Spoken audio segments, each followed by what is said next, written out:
условията на перманентни кризи, на инфлация, особено в COVID-кризата, много хора на територията на общината имаха нужда от допълнителна подкрепа. Затова общината ни мобилизира усилията и ресурсите в помощ на най-бедните, болните и самотно живеещи възрастни хора.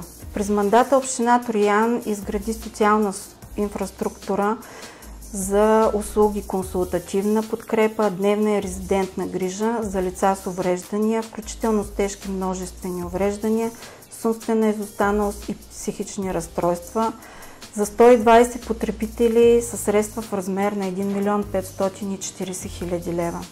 Това са съществуващите и към настоящия момент социални услуги, Център за подкрепа на лица с увреждания, включително с тежки множествени увреждания, град Троян, Център за грижа за лица с умствена изостаналост и Център за грижа за лица с психични разстройства, село Дълбок дол. Изгражда община Троян също така и като разширяване на предоставената и към настоящия момент социална услуга за деметни, нов център с капацитет 15 места за пълнолетни лица с деменция в село Добродан. Изготвен е идеен проект, който предвижда в рамките на бившето общежитие в село Врабево да се изгради център за подкрепа на възрастни в невъзможност за самообслужване, отново с капацитет 15 места.